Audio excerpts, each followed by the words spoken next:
तो चलिए आज हम लोग समझते हैं जापान की शिक्षा प्रणाली के बारे में कि आखिर ऐसा क्या है इनकी शिक्षा में जो जापान को इतना विकसित और अनुशासित देश बनाता है। देखिए, किसी भी देश की तरक्की का जो मेन इंजन होता है वो उसकी शिक्षा होती है। अगर शिक्षा मजबूत है तो देश अपने आप मजबूत हो जाता है। जापान ने इस बात को बहुत पहले ही समझ लिया था। उनकी शिक्षा प्रणाली सिर्फ किताबी ज्ञान पर ही नहीं टिकी है, बल्कि इसका मुख्य उद्देश्य बच्चों में अच्छा चरित्र, अनुशासन, नैतिकता और सामाजिक जिम्मेदारी की भावना को भरना है। वे बच्चों को सिर्फ इंजीनियर या डॉक्टर नहीं बनाते, बल्कि सबसे पहले उन्हें एक अच्छा इंसान बनाते हैं। यही उनकी शिक्षा का मूल मंत्र है और इसी वजह से पूरी दुनिया में उनकी शिक्षा व्यवस्था का लोहा माना जाता है। जापान की शिक्षा प्रणाली को अगर हम देखें तो ये कई हिस्सों में बंटी हुई है। जैसे हमारे यहाँ होता है वैसे ही वहाँ भी प्राइमरी, मिडिल और हाई स्कूल होता है, लेकिन उनका फोकस अलग है। शुरुआती सालों में, खासकर पहली 3 क्लास तक, बच्चों पर परीक्षा का कोई बोझ नहीं डाला जाता। अरे भाई, जब बच्चा छोटा है तो उसे दुनियादारी सिखाइए, नंबरों के चक्कर में क्यों डालना। इस दौरान उन्हें शिष्टाचार, दूसरों का सम्मान करना, प्रकृति से प्रेम करना और समूह में मिलकर काम करना सिखाया जाता है। उनका मानना है कि अगर बच्चे की नींव मजबूत हो गई, अगर उसका चरित्र मजबूत हो गया, तो वो किताबी ज्ञान तो बाद में भी हासिल कर लेगा। यही सोच उनकी शिक्षा को बाकी दुनिया से एकदम अलग खड़ा कर देती है। अब सवाल उठता है कि ये प्रणाली आई कहां से? तो देखिए, दूसरे विश्व युद्ध के बाद जापान पूरी तरह से तबाह हो गया था। उनके पास कुछ नहीं बचा था सिवाय अपनी मेहनत और इच्छा शक्ति के। तब उन्होंने समझा कि देश को फिर से खड़ा करने का एकमात्र रास्ता शिक्षा है। उन्होंने अपनी पारंपरिक शिक्षा, जिसमें नैतिकता और अनुशासन पर जोर था, और पश्चिमी देशों की आधुनिक शिक्षा, जिसमें विज्ञान और तकनीक पर जोर था, दोनों को मिला दिया। इस मिलावट से एक ऐसी अनोखी शिक्षा प्रणाली तैयार हुई जो बच्चों को आधुनिक दुनिया के लिए भी तैयार करती है और अपनी संस्कृति की जड़ों से भी जोड़े रखती है। इसी का नतीजा है कि आज जापान टेक्नोलॉजी में भी आगे है और संस्कार में भी। इस प्रणाली की सबसे बड़ी खासियत है इसकी समानता। जापान में लगभग 99% बच्चे पब्लिक स्कूलों में पढ़ते हैं, चाहे वो अमीर घर का हो या गरीब घर का। इससे बच्चों में किसी भी तरह का भेदभाव नहीं आता। सब एक जैसी यूनिफॉर्म पहनते हैं, एक जैसा खाना खाते हैं और एक जैसे नियमों का पालन करते हैं। स्कूल ही उनका दूसरा घर बन जाता है, जहां वो पढ़ना लिखना तो सीखते ही हैं, साथ में जीवन जीने की कला भी सीखते हैं। यह व्यवस्था सुनिश्चित करती है कि हर बच्चे को आगे बढ़ने का बराबर मौका मिले, और यही एक विकसित समाज की असली पहचान होती है।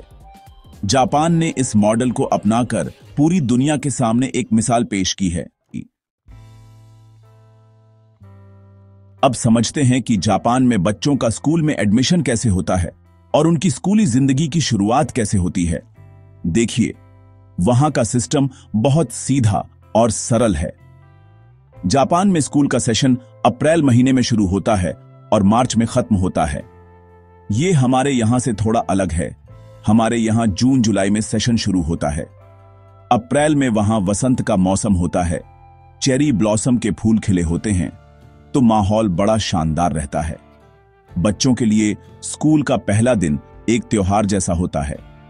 ज्यादातर बच्चे 6 साल की उम्र में अपना प्राइमरी स्कूल, जिसे शोगाक्को कहते हैं, शुरू करते हैं। एडमिशन के लिए कोई बहुत बड़ा तामझाम या इंटरव्यू नहीं होता। सरकार यह सुनिश्चित करती है कि हर बच्चे को उसके घर के पास वाले स्कूल में एडमिशन मिल जाए। प्राइमरी स्कूल में एडमिशन की प्रक्रिया बहुत ही व्यवस्थित होती है। बच्चे के माता पिता को स्थानीय नगर पालिका कार्यालय से एक नोटिस मिलता है, जिसमें बताया जाता है कि उनके बच्चे को किस स्कूल में भेजा जाएगा। यह सब बच्चे के पते के आधार पर तय होता है, ताकि उसे स्कूल आने जाने में कोई परेशानी न हो। इसके बाद माता पिता स्कूल जाकर जरूरी कागजी कार्रवाई पूरी करते हैं। जापान में प्राइवेट स्कूल बहुत कम हैं। लगभग 1% बच्चे ही प्राइवेट स्कूलों में जाते हैं। इसका कारण यह है कि वहां के सरकारी स्कूलों की गुणवत्ता इतनी अच्छी होती है कि किसी को प्राइवेट स्कूल की जरूरत ही महसूस नहीं होती।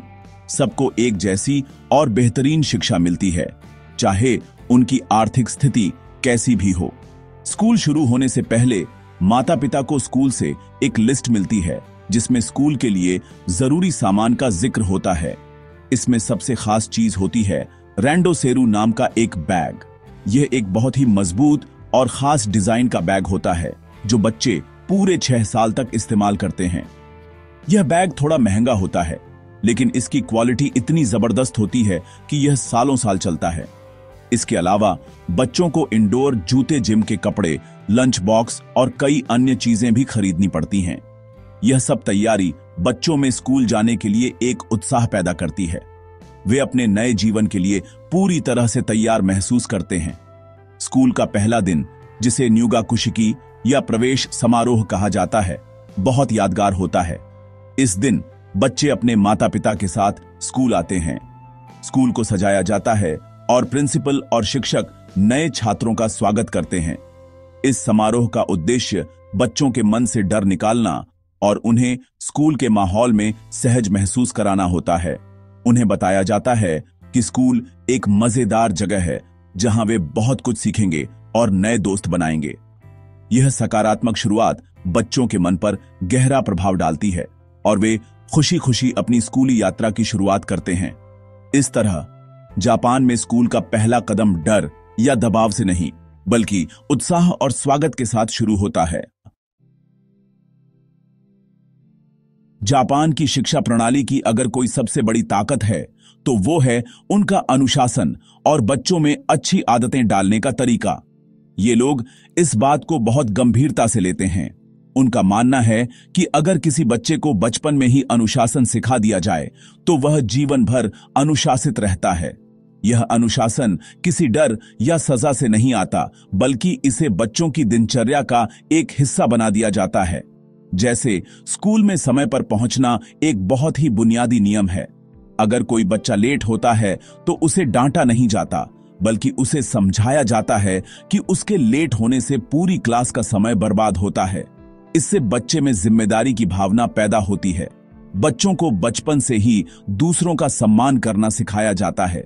क्लास शुरू होने और खत्म होने पर सभी बच्चे एक साथ खड़े होकर अपने शिक्षक को झुककर प्रणाम करते हैं, जिसे ओजिगी कहते हैं। यह सिर्फ एक परंपरा नहीं है, बल्कि यह गुरु के प्रति सम्मान और आभार व्यक्त करने का एक तरीका है। इसी तरह वे अपने से बड़ों, सहपाठियों और स्कूल के हर कर्मचारी का सम्मान करना सीखते हैं। उन्हें सिखाया जाता है कि समाज में हर व्यक्ति का अपना महत्व है, चाहे उसका काम छोटा हो या बड़ा।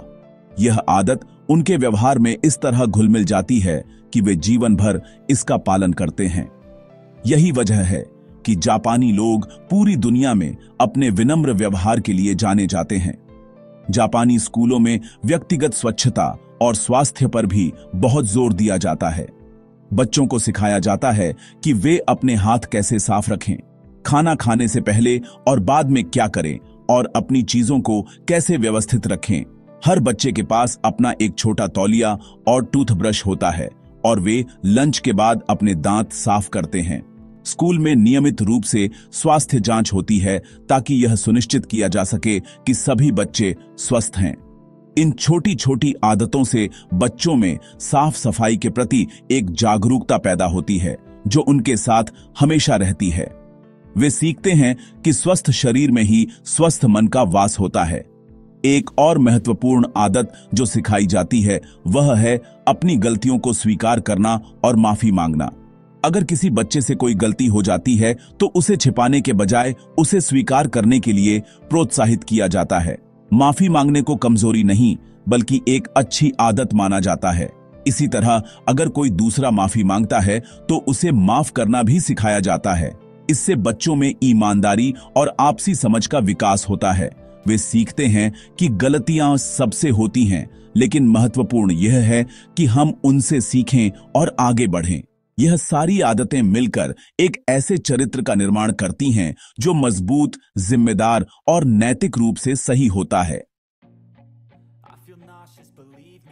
अब बात करते हैं कि जापान के स्कूलों में आखिर पढ़ाई होती कैसे है। उनका क्लासरूम का माहौल और दिनचर्या कैसी होती है।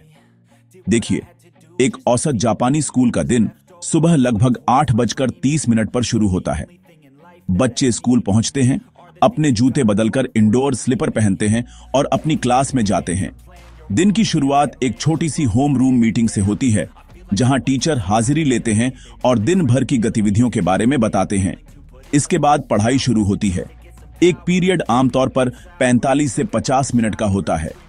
दिन में लगभग 4 पीरियड सुबह होते हैं, फिर लंच ब्रेक होता है और उसके बाद 2 पीरियड और होते हैं। जापान में पढ़ाने का तरीका सिर्फ लेक्चर देने तक सीमित नहीं है। शिक्षक बच्चों को एक्टिव रखने के लिए बहुत सारे तरीके अपनाते हैं। पढ़ाई को मजेदार और इंटरैक्टिव बनाया जाता है। बच्चों को ग्रुप में काम करने के लिए प्रोत्साहित किया जाता है ताकि वे एक दूसरे से सीख सकें। विज्ञान जैसे विषयों को समझाने के लिए बहुत सारे प्रैक्टिकल और एक्सपेरिमेंट किए जाते हैं। उनका जोर रट्टा मारने पर नहीं, बल्कि विषय को समझने पर होता है। शिक्षक यह सुनिश्चित करते हैं कि हर बच्चे को विषय समझ में आ रहा है या नहीं।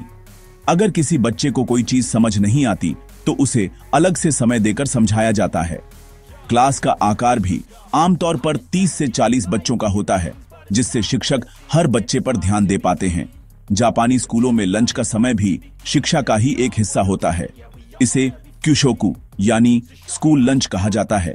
ज्यादातर स्कूलों में बच्चों के लिए स्कूल में ही ताजा और पौष्टिक भोजन बनता है। खास बात यह है कि बच्चे खुद ही अपनी क्लास में खाना परोसते हैं। कुछ बच्चों की ड्यूटी खाना लाने, उसे बांटने और बाद में बर्तनों को इकट्ठा करने की होती है। ये ड्यूटी रोटेशन में बदलती रहती है। शिक्षक भी बच्चों के साथ बैठकर वही खाना खाते हैं। इससे बच्चों में जिम्मेदारी, टीम वर्क और खाने का सम्मान करने की भावना पैदा होती है। वे सीखते हैं कि खाना बर्बाद नहीं करना चाहिए और जिन्होंने खाना बनाया है उनका आभारी रहना चाहिए। स्कूल का दिन लगभग 3:30 पर खत्म हो जाता है, लेकिन इसका मतलब यह नहीं है कि बच्चे घर चले जाते हैं। स्कूल के बाद का समय क्लब एक्टिविटीज के लिए होता है, जिसे बुकात्सु कहते हैं। लगभग हर बच्चा किसी न किसी क्लब का सदस्य होता है, चाहे वह स्पोर्ट्स क्लब हो या कल्चरल क्लब। ये एक्टिविटीज बच्चों के संपूर्ण विकास के लिए बहुत जरूरी मानी जाती है। यहाँ वे अपनी रुचि को आगे बढ़ाते हैं, नई स्किल्स सीखते हैं और अनुशासन तथा टीम वर्क का असली मतलब समझते हैं। ये गतिविधियां उनकी स्कूली जिंदगी का एक बहुत ही महत्वपूर्ण और मजेदार हिस्सा होती हैं। जापान की शिक्षा प्रणाली में एक बहुत ही खास बात है, जो शायद दुनिया के किसी और देश में देखने को नहीं मिलती। वो है स्कूल की सफाई। आप सुनकर हैरान हो जाएंगे, लेकिन जापानी स्कूलों में सफाई करने के लिए कोई कर्मचारी या सफाई कर्मी नहीं होते। जी हां, आपने सही सुना। स्कूल के बच्चे और शिक्षक मिलकर अपने स्कूल की सफाई खुद करते हैं। क्लासरूम, कॉरिडोर, टॉयलेट और यहां तक कि स्कूल का मैदान भी सब कुछ बच्चे ही साफ करते हैं।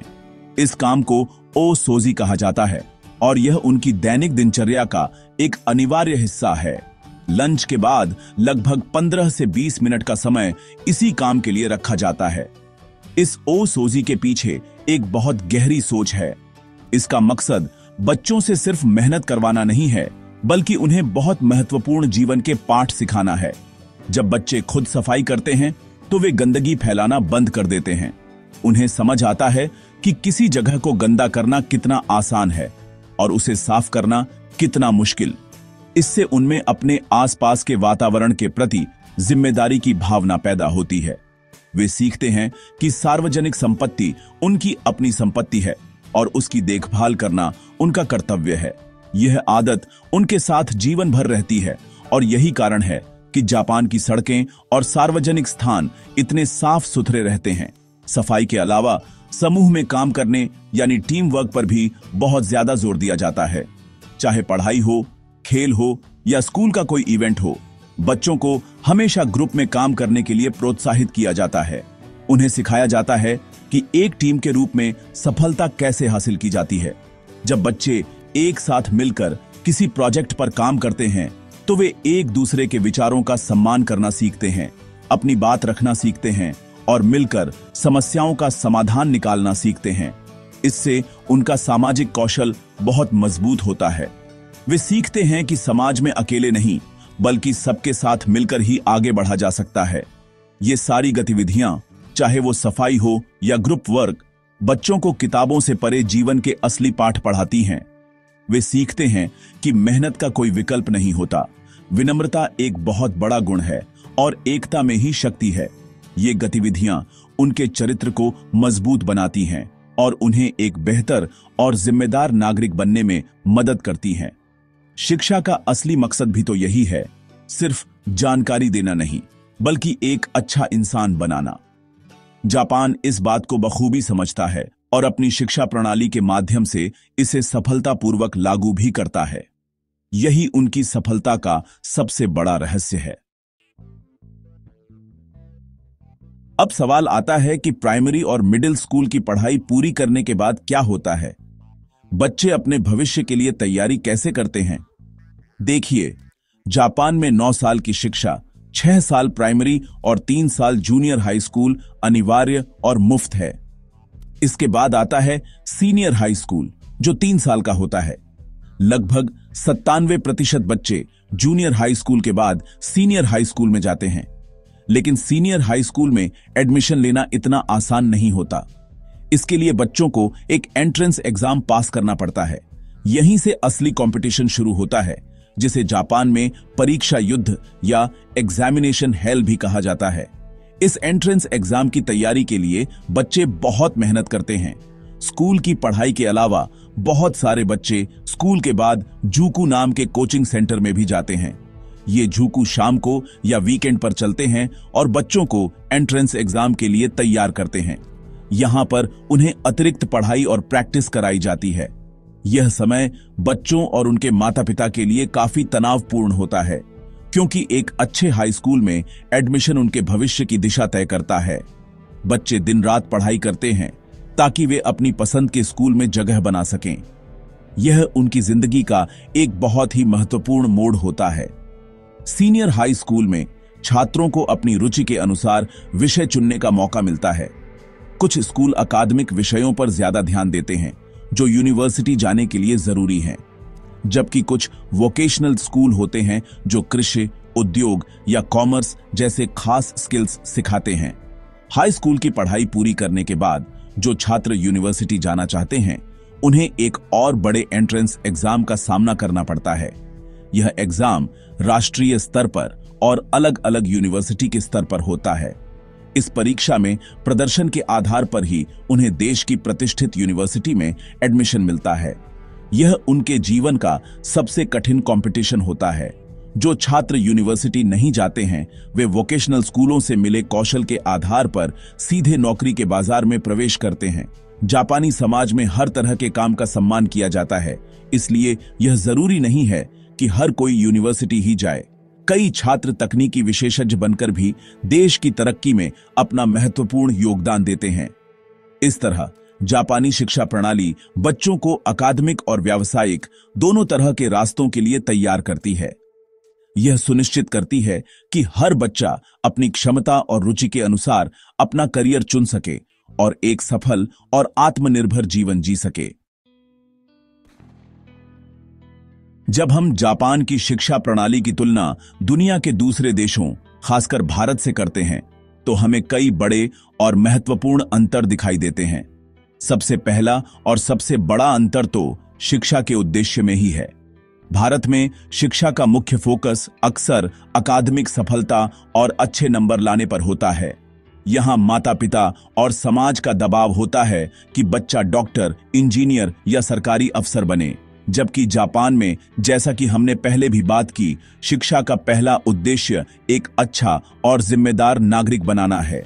वहां चरित्र निर्माण और नैतिक मूल्यों को किताबी ज्ञान से ज्यादा महत्व दिया जाता है, खासकर शुरुआती सालों में। दूसरा बड़ा अंतर स्कूल के माहौल और गतिविधियों में है।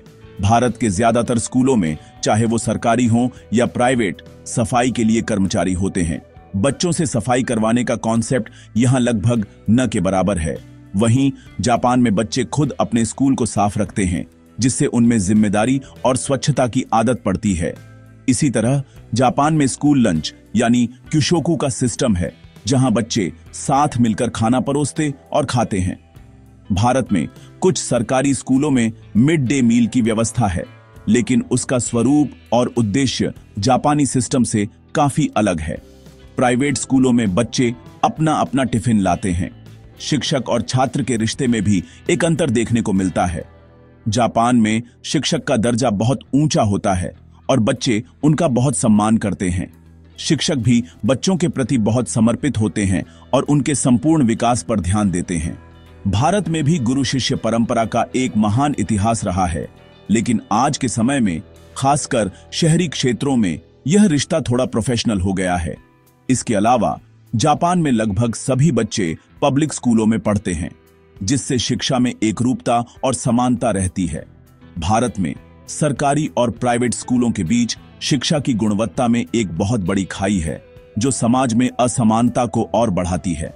आखिर में परीक्षा और मूल्यांकन प्रणाली में भी भिन्नता है। जापान में प्राइमरी स्कूल के शुरुआती सालों में कोई परीक्षा नहीं होती ताकि बच्चों पर दबाव न पड़े। असली कंपटीशन हाई स्कूल और यूनिवर्सिटी के एंट्रेंस एग्जाम के समय शुरू होता है। भारत में परीक्षा का दबाव नर्सरी क्लास से ही शुरू हो जाता है। यहां हर साल होने वाली परीक्षाओं और नंबरों को बहुत ज्यादा महत्व दिया जाता है, जिससे बच्चों में तनाव और चिंता बढ़ती है। जापान का सिस्टम बच्चों को सीखने और विकसित होने के लिए एक तनाव मुक्त बचपन देता है, जबकि भारतीय सिस्टम अक्सर उन्हें नंबरों की दौड़ में शामिल कर देता है। ये कुछ बुनियादी अंतर हैं जो दोनों शिक्षा प्रणालियों को एक दूसरे से अलग बनाते हैं। चलिए अब जापान की शिक्षा प्रणाली से जुड़े कुछ मजेदार और हैरान करने वाले तथ्य और आंकड़ों पर नजर डालते हैं। ये बातें आपको इस सिस्टम को और बेहतर ढंग से समझने में मदद करेंगी। सबसे पहला रोचक तथ्य यह है कि जापान में साक्षरता दर लगभग 99.9% है, जो दुनिया में सबसे अधिक में से एक है। यह दिखाता है कि उनकी शिक्षा प्रणाली देश के हर नागरिक तक पहुंचने में कितनी सफल रही है। यहां कोई भी बच्चा शिक्षा से वंचित नहीं रहता। यह सरकार और समाज दोनों मिलकर सुनिश्चित करते हैं। एक और दिलचस्प बात है उनकी उपस्थिति दर। जापानी स्कूलों में बच्चों की उपस्थिति दर भी लगभग 99.9% है। बच्चे शायद ही कभी स्कूल मिस करते हैं। इसके पीछे सिर्फ नियम कानून नहीं, बल्कि स्कूल का मजेदार और आकर्षक माहौल भी एक बड़ा कारण है। जब बच्चों को स्कूल जाना अच्छा लगता है तो वे छुट्टी क्यों करेंगे।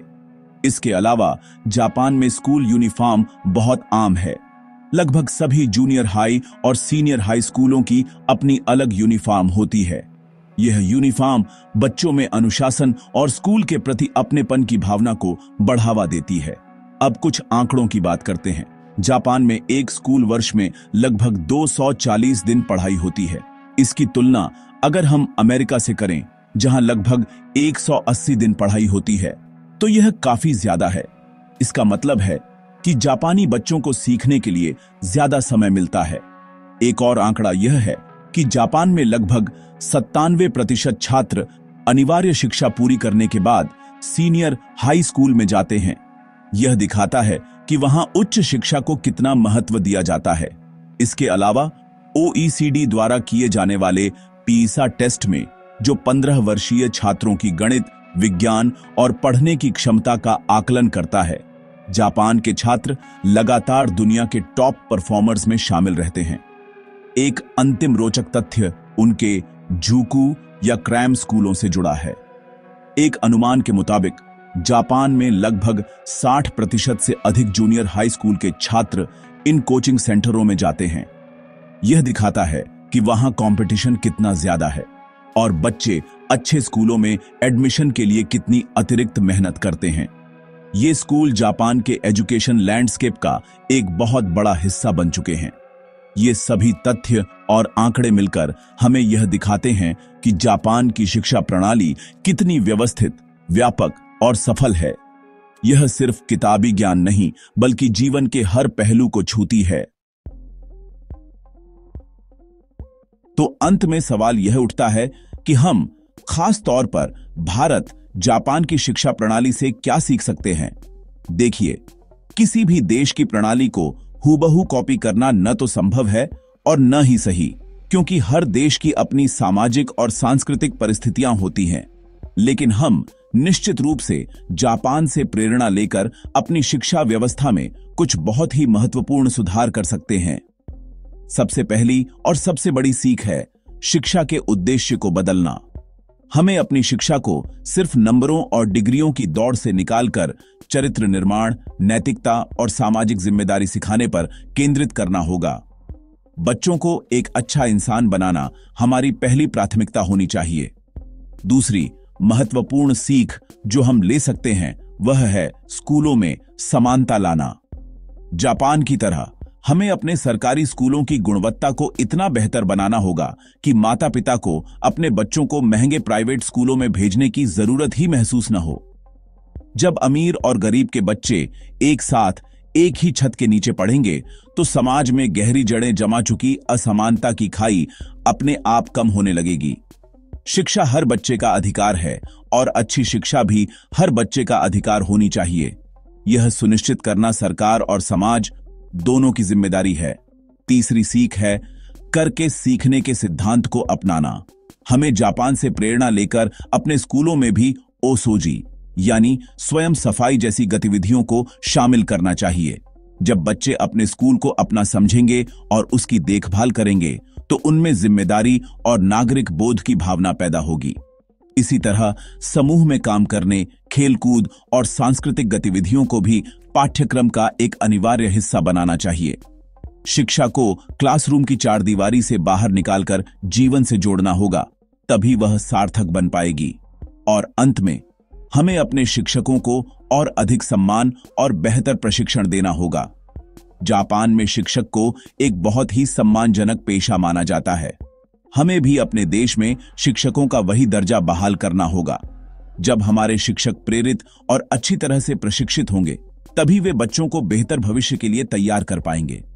अगर हम इन कुछ बातों पर भी गंभीरता से काम करें तो हम अपनी शिक्षा प्रणाली में एक क्रांतिकारी बदलाव ला सकते हैं। जापान ने यह करके दिखाया है और सही इच्छा शक्ति और योजना के साथ हम भी ऐसा कर सकते हैं ताकि हमारे बच्चे भी अकादमिक रूप से सक्षम होने के साथ साथ एक जिम्मेदार और अच्छे नागरिक बन सकें।